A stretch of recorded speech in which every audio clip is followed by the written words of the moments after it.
Bismillahirrahmanirrahim. Assalamualaikum warahmatullahi wabarakatuh.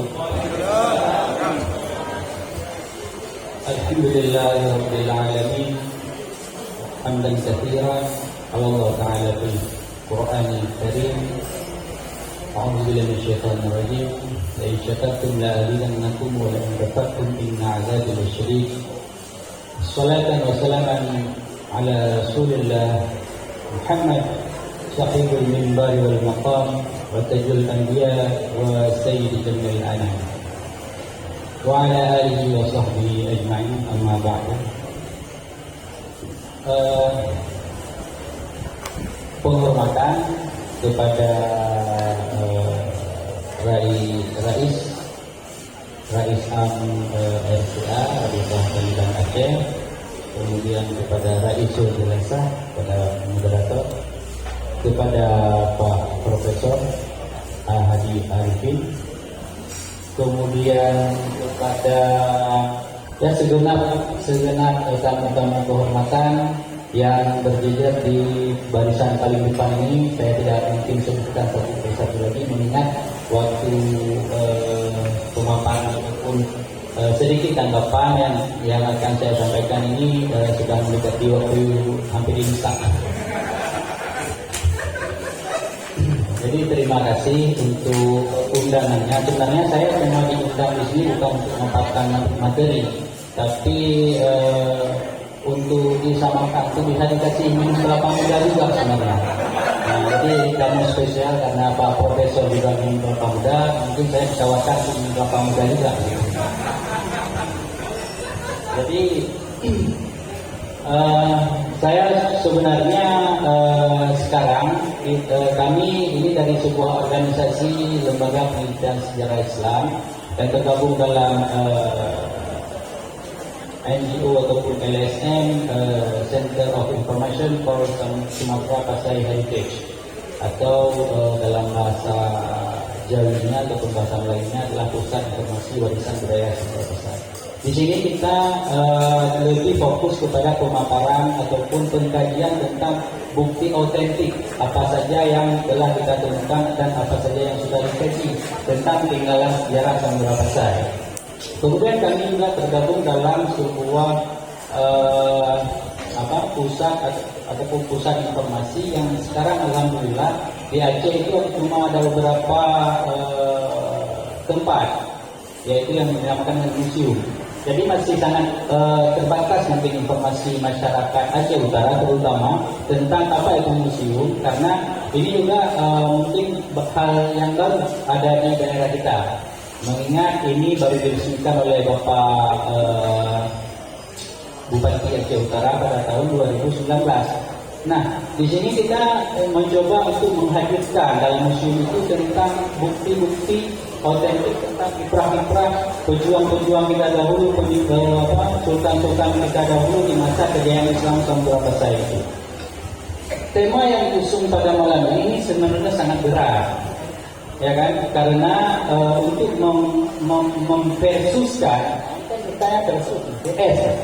memversuskan Islam Samudra Pasai dengan Islam saat ini sebenarnya sangat jauh bertolak belakang. Kenapa? Karena yang pertama, mungkin secara simpel, secara spontan jawaban yang paling mengenakan adalah kalau zaman Samudra Pasai mereka itu adalah produsen. Masyarakat Asia Tenggara pada umumnya adalah konsumen. Sekarang kita berbanding terbalik 180 derajat. Kita menjadi konsumen. Kita tidak lagi menjadi produsen dalam segala lini kehidupan, baik itu dari segi ekonomi, pendidikan, dan segala macamnya. Mungkin tentang hal itu Pak Hadi Arifin ataupun Profesor yang lebih memahami tentang bagaimana kondisi Aceh ataupun Indonesia saat ini. Bukan lagi menjadi tuan rumah untuk Asia Tenggara, bukan lagi menjadinya macan Asia kalau kata Presiden kedua dahulu. Baik, mungkin saya akan memaparkan pertama tentang bukti otentik. Apa saja yang muncul daripada tanah yang kita injak sekarang di sini. Apa bukti yang paling banyak kita temukan untuk tinggalan sejarah Samudra Pasai.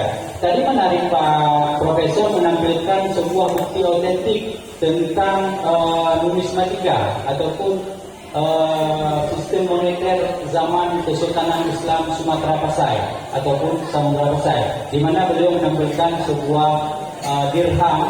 Tapi kita sayangkan juga kenapa beliau tidak memaparkannya lebih gamblang tentang hal tersebut. Karena saya pikir kalau beliau memaparkan tentang dirham itu, saya akan melakukan sebuah pemaparan yang lain lagi, yaitu tentang artefak batu nisan. Karena mau tidak mau, secara bukti yang ditemukan di lapangan, dua hal ini adalah yang paling monumental, yang paling banyak ditemukan di seluruh tinggalan sejarah Islam Samudra Pasai yang berada di kawasan Aceh Utara, bahkan di beberapa wilayah di kawasan Aceh, bahkan di Asia Tenggara. Di sini saya akan menceritakan ataupun memaparkan kisah awal daripada Kesultanan Islam Samudra Pasai berdasarkan bukti yang kita temukan di lapangan.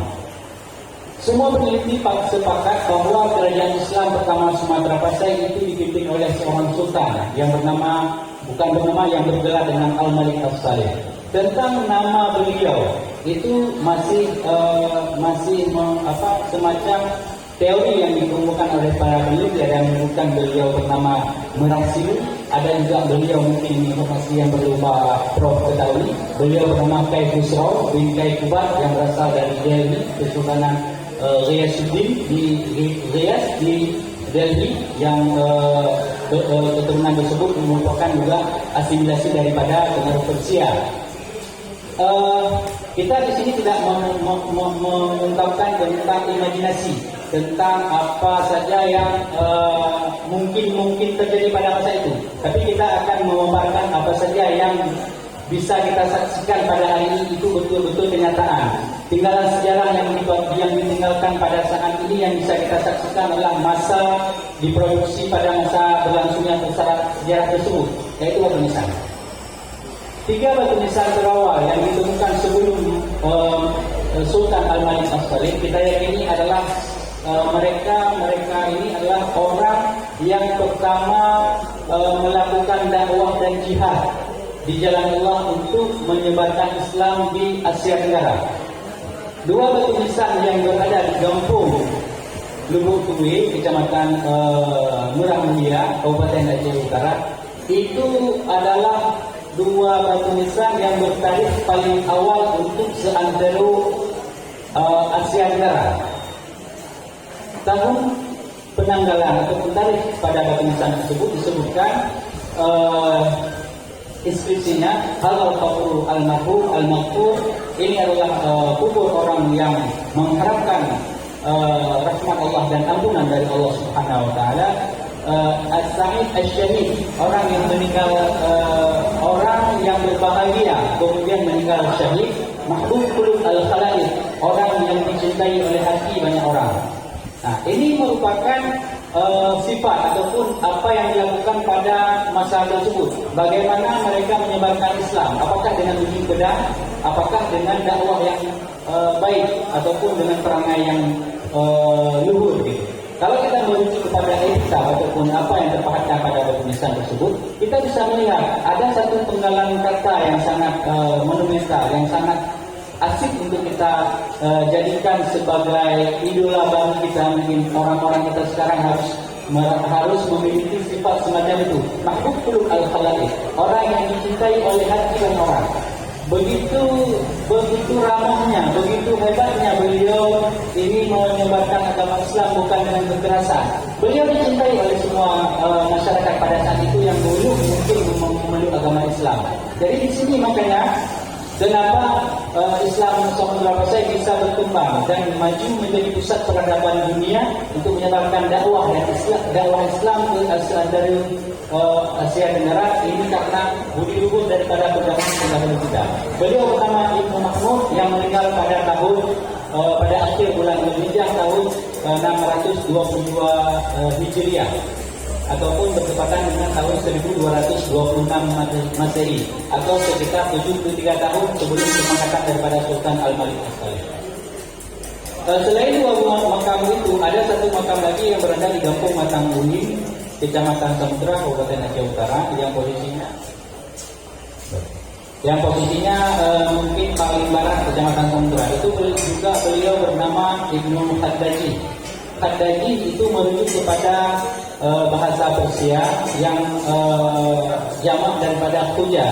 Khuja merupakan tuan guru dalam tarikat Naqsabandiyah. Jadi gelar-gelar semacam ini yang sangat populer pada masa awal kebangkitan Islam sebelum diproklamirkan Samudra Pasai oleh Sultan Al-Asali. Baik, kemudian kita lihat bagaimana kiprah founding father kita ataupun peletak fondasi Islam di kawasan Asia Tenggara, yaitu Sultan Al-Malik Al-Salih. Di batu nisannya secara gamblang disebutkan oleh orang yang sangat mengenal tentang kepribadian sosok yang sangat baik ini pada masa dahulu. Disebutkan pada penulisannya, mungkin terjemahannya tadi sudah disebutkan sedikit oleh Bapak Profesor, tapi mungkin tidak terlalu dijelaskan secara detail, karena mungkin Pak Profesor tadi banyak menceritakan tentang kemungkinan terjadi pada masa dahulu, walaupun Pak Profesor tidak menyebutkan fakta-fakta, data-data primernya. Di sini disebutkan batu nisan Harul Faqru Al-Marhum Al-Maghfur At-Taqiyun Nasir Al-Haksib Nasir Al-Karim Al-Abid Al-Fatih Al-Mulaqab Sultan Al-Malik Al-Salih.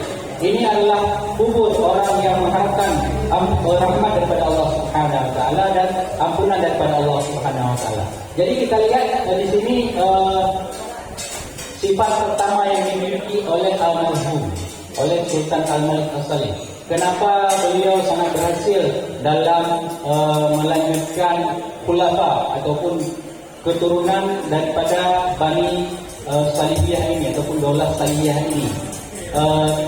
Sifat pertama beliau adalah at-taqi, orang yang bertakwa. Masyarakat pada saat itu melihat Sultan Al-Malik Al-Salih ini orang yang sangat bertakwa. Apa saja ketakwaan yang dilakukan oleh Sultan Al-Malik Al-Salih? Ini langsung kita bisa merujuk kepada dalam Al-Quran. Apa itu sebenarnya sifat takwa yang dijenerikan ataupun diberikan kepada seorang insan? Kita lihat kalau dalam Al-Quran itu sifat takwa selalu disandingkan dengan amal ibadah ataupun amal salih. Contoh misalnya seperti bulan yang kita sedang jalankan sekarang ini, yaitu bulan Ramadan, yaitu kita dianjurkan bertakwa apabila sanggup melakukan bulan puasa siang, ya kan? Kemudian ada lagi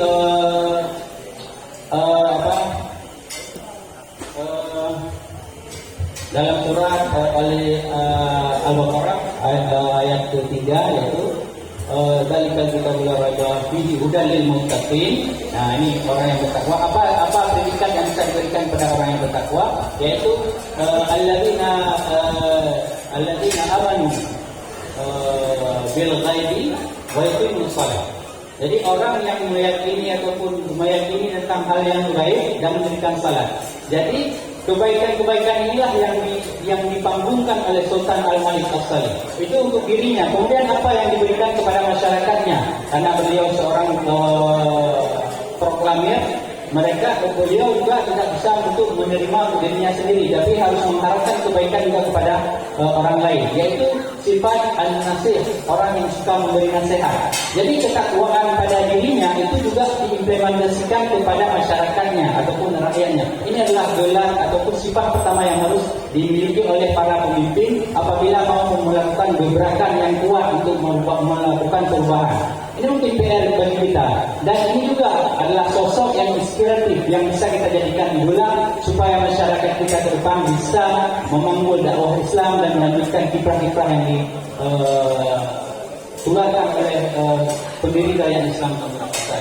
Kemudian disebut Al-Haksib Nasirul Karim, orang yang berasal dari keturunan terhormat dan terkenal. Kemudian dengan sifat yang demikian beliau juga berlaku Al-Karim, yaitu pemurah. Kemudian di ujungnya disebutkan Al-Abid, orang yang ahli ibadah. Beliau tidak semena-mena cuma beribadah kepada Allah Subhanahu wa taala, walaupun beliau memiliki sifat tersebut. Kemudian di ujungnya disebutkan Al-Fatih, orang yang melakukan pembebasan ataupun penaklukan. Untuk tadi sempat disinggung oleh Bapak Kadhi Sosial tentang Sultan Muhammad Al-Fatih yang hidup pada masa pertengahan abad ke-15 Masehi di Turki yang membahaskan Konstantinopel. gelar Al-Fatih pertama yang ditemukan untuk di Asia Tenggara itu adalah milik Sultan Al-Malik As-Salih. Kita mungkin saat ini cuma membanggakan ataupun tahu tentang Putra Sultan Muhammad Al-Fatih tanpa mengetahui bahwa Sultan Al-Malik As-Salih itu juga memiliki sifat Al-Fatih. Bisa kita katakan adalah Sultan Al-Malik As-Salih merupakan Al-Fatihnya kawasan Asia Tenggara. Yang buah manis daripada perjuangan beliau ini adalah Islam terbesar di dunia adalah milik daripada Indonesia sekarang ini. Jadi itu mungkin sifat-sifat yang dimiliki oleh founding father ataupun peletak fondasi Islam pertama untuk kawasan Asia Tenggara. Mungkin inilah perbedaan apa yang terjadi masa ini dan masa silam. Kita tidak mengidolakan orang-orang yang sudah diyakini sukses dalam melakukan perubahan-perubahan besar dalam penyebaran Islam untuk kawasan Asia Tenggara ataupun kawasan yang luas ini. Jadi sebenarnya sangat banyak fakta-fakta lain yang bisa kita ungkapkan. Ini belum lagi merujuk kepada keturunan Sultan Al-Malik As-Salih. Kita hanya mengenal Sultan Al-Malik As-Salih saja mungkin Samudra Pasai. Kalau kita mau menyelam lebih dalam ke dalam tinggalan sejarah Samudra Pasai, di dalamnya kita bisa menemukan 22 orang sultan yang memerintah kerajaan Samudra Pasai yang rentang waktu kejayaannya itu 250 tahun lamanya. Kata sultan ini juga menarik perhatian yang harus kita jadikan sebagai sebuah pandangan membuat kita terkesima. Karena Jalaluddin As-Suyuti yang hidup pada masa abad ke-15 ataupun masa Samudra Pasai, tapi setelah Sultan Al-Malik As-Salih, ini menuliskan dalam satu karyanya. Jalaluddin As-Suyuti kan terkenal dengan tafsir Jalalain, dengan tafsir Al-Qurannya. Dalam salah satu kitabnya disebutkan dalam kitab Tarikh Khulafa ataupun sejarah para pemimpin, itu syarat menjadi seorang sultan ada 3 syarat menjadi seorang sultan. Seseorang baru dilayak menjadi seorang sultan. Yang pertama, dia harus memiliki 10.000 bala tentara perang. Itu syaratnya. Jadi saat kita melihat seorang Sultan Malik As-Salih, kemudian sampai Sultan terakhir Sultan Zainal Abidin bin Mahmud bin Zainal Abidin Rawabdah bin Ahmad bin Muhammad bin Sultan Al-Malik As-Salih yang jumlahnya sampai 22 orang sultan, mereka semua memiliki 10.000 bala tentara perang. Kemudian dalam setiap 1 tahun sekali wajib melakukan perluasan kawasan Islam. Yang ketiga, setiap setahun sekali harus keluar melakukan jihad. Itu adalah syarat menjadi seorang sultan. Kita sangat minim informasi tentang tinggalan sejarah Samudra Pasai, mengingat mungkin banyaknya generasi-generasi kita yang terlena dengan tokoh-tokoh dunia di luar ataupun bintang-bintang luar yang kita tidak mengetahui dari mana mereka berasal. Mungkin itu saja yang bisa disampaikan. Mengingat waktu, mungkin di waktu lain ataupun di kesempatan lain bisa kita paparkan lagi hal-hal yang menarik. Mungkin terakhir dari saya akan mengatakan kata sejarah oleh pendahulu kita orang Jawi yaitu bahasa Melayu untuk masa Indonesia yang sekarang. Jawi itu di kita Jawi. Jadi yang memulaikan pertama bahasa Jawi ataupun bahasa Melayu itu adalah orang Aceh ataupun orang Samudra Pasai. Bukti artefak tertua untuk tulisan bahasa Melayu tertua itu ada di kampung beliau, di kampung Menjejuh, Kecamatan Piraju, Aceh Utara. Itu ada tulisan bahasa Jawi kuna disebutkan oleh para peneliti, itu tulisan Arab Jawi. Jadi bahasa Melayu yang kita gunakan sekarang dan bahkan dijadikan bahasa resmi Republik Indonesia itu adalah bahasa Samudra Pasai. Kita bertanggung jawab untuk mengklaim bahwa itu punya kita. Bagaimana caranya? Ya kita harus memiliki intelektual yang tinggi untuk membuktikan itu. Jadi disebutkan mereka memilih kata sejarah itu untuk sebuah tarikh ataupun rekam jejak sejarah masa lalu. Kata sejarah disebutkan. Mereka tidak mengambil kata historis misalnya seperti bahasa Ini bahasa sejarah ini kan bahasa Arab.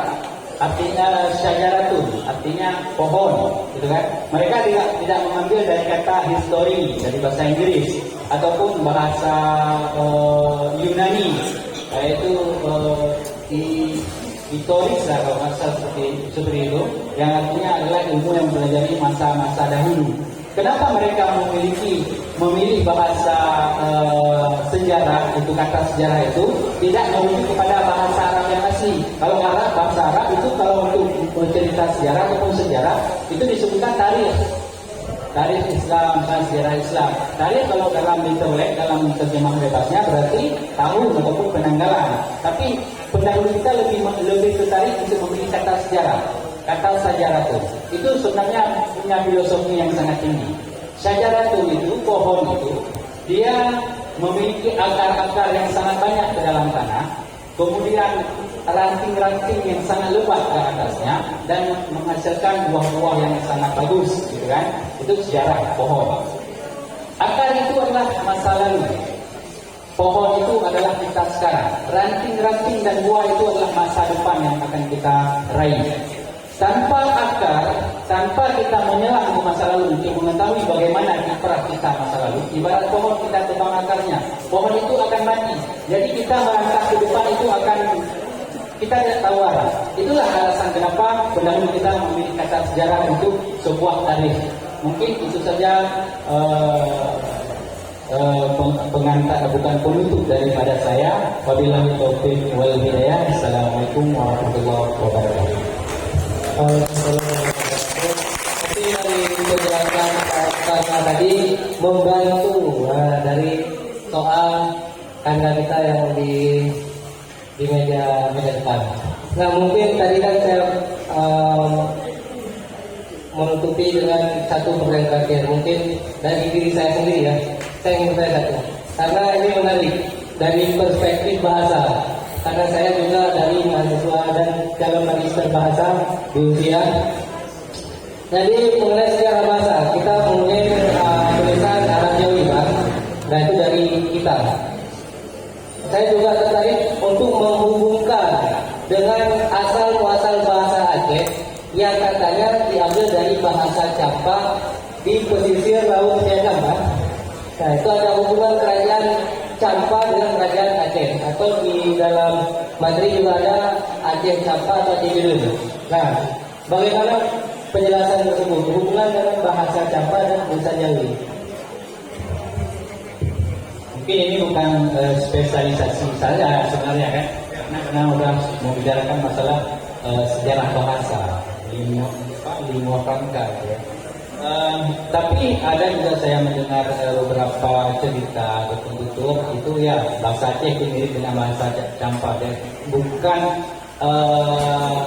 kosakatanya, tapi dengan dialeknya sebenarnya, dialek, dan ada beberapa kata mungkin yang hampir sama dengan bahasa Aceh tapi walaupun artinya beda. Kalau kita melihat bahasa Aceh itu bahasa yang muncul kemudian masa kerajaan Islam Aceh Darussalam, yaitu dari abad ke-16 sampai abad ke-19 Masehi, masa Sultan Mansur Shah Alam. Tentang kosakata bahasa Aceh itu tidak diragukan lagi. Jadi lah kata kaya bate mantunya nak arti lah bahasa Aceh. Untuk mentang menyelau berarti penuh dengan arti lah bahasa Aceh. Bahkan dalam bahasa Melayu hampir arti, hampir kata. Mulu segala macam nah. Tapi untuk kata kerja bahasa Aceh itu masih sangat kurang. Misalnya makan, naik pohon, sih. Nah, jadi ada seorang peneliti dari luar, saya lupa namanya, mungkin nanti bisa kita lihat kembali. Dia berpendapat bahwa bahasa Aceh ini sebenarnya mau disempurnakan. Seandainya masa penjajahan Inggris bahkan diteruskan oleh masa Belanda dan Jepang tidak terjadi, sungguh bahasa Aceh ini menjadi salah satu bahasa yang terlengkap di dunia. Tapi karena masa ada kejadian seperti itu, jadi mereka pendahulu-pendahulu kita cuma sanggup memadankan kosakatanya saja. Jadi untuk kosakata itu lengkap seperti saya utarakan. Tapi untuk kata kerja, verbnya itu masih sangat kurang. Mungkin begitu. Ya, cukup menarik. Dengan sedikit juga permintaan bukan Pak Dewan untuk tulisan Arab Jawi di sekolah itu sudah nggak ada lagi. Mulu tulisan itu nggak ada lagi.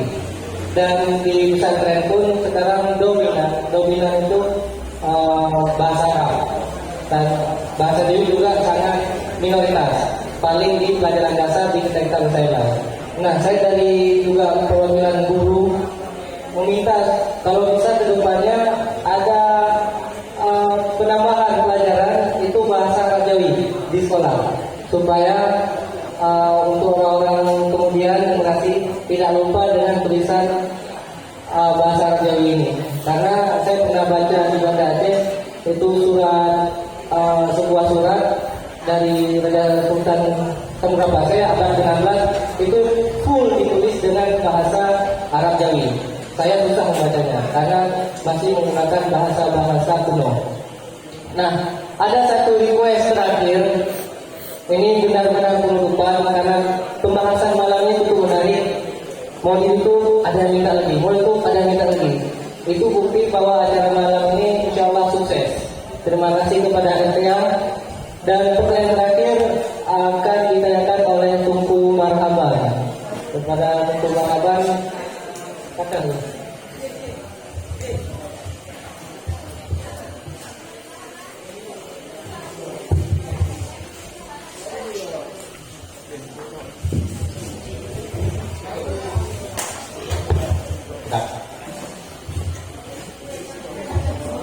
Assalamualaikum warahmatullahi wabarakatuh. Perkenalkan, nama saya Rabi Sabli, pemuda asli Bersyukur. Saya ingin menanyakan yang pertama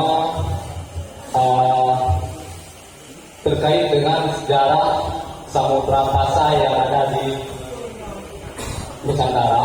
Yang pertama itu secara bukti autentik seberapa lama kerajaan Samudra Pasai berada ataupun eksis di Aceh dan sampai bisa menguasai Asia Tenggara. Kemudian yang kedua, ini saya ingin sedikit flashback tentang mengikuti kegiatan ini dari pertama. Tadi saya lihat saat diskusi kita arahnya agak membenturkan antara republik dengan negara. Alasan republik kita jadikan sebagai alasan bahwa kita tidak bisa melanjutkan masa kejayaan Islam dulu dengan sekarang. Itu yang saya tangkap hasil diskusi kita. Nah, saya ingin memberikan contoh kepada Turki. Turki kan republik, bahkan masyarakatnya sekuler. Tetapi kenapa Erdogan juga mampu membangkitkan keislamannya sampai dia terpengaruh dunia. Ya, padahal yang tadi kan ada masalah ini republik di Turki, bahkan Erdogan mampu merebut Hagia Sophia di tengah kepemimpinan republik. Nah, jadi saya rasa itu tidak ada masalah. Nah, mungkin itu dua hal saja yang ingin saya sampaikan. Terima kasih. Assalamualaikum warahmatullahi wabarakatuh.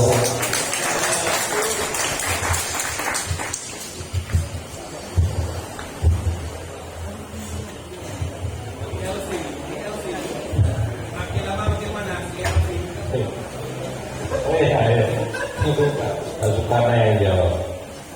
Tapi saya katakan saya tidak pernah menyatakan membentukkan. Jadi Aceh memiliki UUPA, Undang-Undang Istimewa Aceh, punya hak untuk membangkitkan, mengembangkan Islam di Aceh. Ya kan, daerah lain ya terserah masing-masing. Tapi yang kita ketahui bahwa negara kita negara republik. Kalau negara republik ya presidennya ya dipilih seperti yang sekarang kita lihat. Tergantung kepada leadership seorang presiden. Ya tegak leadershipnya adalah Islam kafah. Ada rumah Jokowi, ada banyak. Ya. Jadi memang tidak boleh kita berhentikan. Karena bagaimanapun perkembangan dunia Islam makin hari makin hebat sekarang.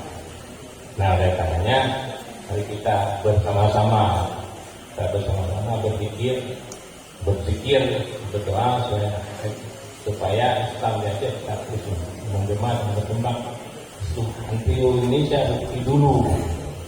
Dan bisa melahirkan ulama-ulama yang bisa mengembangkan Islam sampai bisa belajar dan berguru atau membawa ilmu pengetahuan ke wilayah lain di luar Aceh.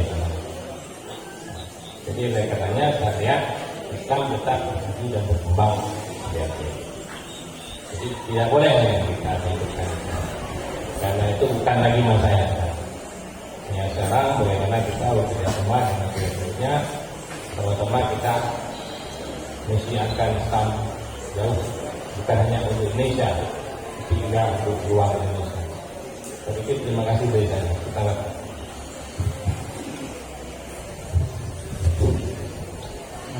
Baik, terima kasih. Mungkin ini pertanyaan terakhir. Ini sebagai kesimpulan ya, masa Samudra Pasai itu dari masa kapan dan sampai kapan gitu ya. Kalau misalnya kita merujuk kepada artefak atau kepada bukti sejarah yang terbukti secara ilmiah, itu masa rentang Samudra Pasai itu dari masa abad ke-13, yaitu masa pemerintahan Sultan Al-Malik Al-Salim, yang sepakat para peneliti bahwa angka 1 tahun Samudra Pasai itu berdiri pada tahun 270 Masehi, yaitu sekitar 29 tahun sebelum pengamatan Sultan Al-Malik Al-Salim itu sendiri. Sampai Sultan terakhir yaitu Sultan Zainal Abidin bin Mahmud yang makamnya berada di Lampung Mencak, Langme, Kecamatan Samudra, itu berangkat tarikh yaitu 923 Hijriah, ataupun kita konversikan ke Masehi. Beliau meninggal pada tanggal 15 Muharram tahun 923 Hijriah, ataupun tahun 1517 Masehi. Bisa kita lihat bahwa pada tahun-tahun tersebut itu Portugis sudah menduduki Malaka. Malaka jatuh ke tangan Portugis itu pada tahun 1511. Bahkan benteng Portugis di Malaka itu sudah dijadikan pusat warisan budaya dunia oleh UNESCO. Mereka tidak masalah pemerintah Malaysia ataupun Malaka itu tidak harus susah payah lagi untuk merawat tinggalan tersebut. Kita Aceh ataupun Samudra Pasai yang memiliki artefak ataupun benda tinggalan sejarah yang sangat melimpah ruah ini, sangat disayangkan belum, jangankan sampai ke UNESCO, mungkin sampai ke pusat aja kita masih agak dia bilangnya ada dulu. Kita tidak mana tu, jadi inilah PR mungkin generasi kita sekarang, bagaimana kita memangku ataupun menanggung beban sejarah yang ditinggalkan oleh pendahulu kita yang selalu kita dengung-dengungkan, yang indah tu kamu, bayang indah tu kamu, yang indah tu kamu, api mendung mungkin lagi anggap, tapi jerah indah tu jerah ubui, nyo tu yang jerah ubui, tidak kampung Bukit Pidi, dari kampung tu, yang ada jerah ubui ya. Dan itu berdekat yang jauhnya. Nah, menyatakan lagi orang kan hana ada, tapi bukti lapangannya. Yang penting saja lama jadi. Jadi lagi yang terjadi di lapangan. Jadi sejarah Samudra Pasai, Portugis kaki diduduki Asia Tenggara yaitu di Malaka, tapi Pasai belum didudukan pada tahun 1509 yang pemimpinan pada masa punya yaitu Sultan Khuja Sultan Al-Adil Ahmad, Khuja Ahmad. Kita pegang Khuja yang berarti syekh ataupun tuan guru dalam tarikat Naqsabandiyah. Arti Tony pun masa-masanya, masa Idul berarti bentangan ataupun halau Portugis diserang Pasai. Alhamdulillah bahkan pun lebih juga lah Samudra Pasainya runtuh karena diperang oleh Portugis, karena Portugis ada cokol di Malaka kata yang terang wadah pun golongnya golong pedang pangkalan di Malaka. Portugis masa itu di Malaysia di India dia utat bala negara wadah yang gede kenal. Jadi wadah kata lu Malaka tanya di ikut tapi ada Lengan tahun 1500 nya langsung sudah kerja anak Darussalam. Gede Portugis lah naik kata Gino betul liu nu Aceh sebagai orang Aceh, urang pakai kerang orang Aceh. Karena orang Aceh berapa teh? Padahal adalah keterak, dalam paham. Urang Aceh, urang kerajaan Aceh. Kalau pilih betul ingat mereka teh no. Agak tu, kita tak pakai dengan orang Aceh kita, no orang Aceh. Nah, gara-gara klaim sejarah adalah. Jadi kejadian-kejadian lagi ada sampai terjadi dulu. Jadi di saat pro sejarah atau informasi itu dan yang apa yang boleh dari tahun rumah. Kadang dari awal dari itu. Jadi pihak dari rumah ya pihak dari mudah itu meramah masuk itu. Nah. Ya, Mbak. Jadi di awal pun saya menyampaikan nanti kita akan berbicara tentang masa kerajaan Pemuda Pasai dengan masa kini itu intisannya dari diri kita. Bagaimana Gino tak terjun yang Gino dengan cara tak lemah akan awal. Nah, mungkin kesimpulannya juga sudah dapat semua. Insya Allah kalau rekaman tak dengan rekapit punya boleh tujuh dasar. Tapi kan hanya dasar langsung semuanya perlu kompon atau tiba acara itu baru ketua. Mungkin untuk yang terakhir kita minta pesan dan pesan serta harapan dari Bu Rentanyo beserta dengan doa dari Wali Lande. Mungkin akhirul kalam dari Luntuan sebagai moderator.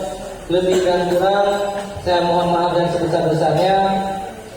Mungkin ada salah kata, salah perbuatan dan lain sebagainya. Mohon harap dimaklumi karena saya juga masih belajar menjadi pembicara moderator yang baik. Akhir kalam wabillahi taufiq wal hidayah. Assalamualaikum warahmatullahi wabarakatuh.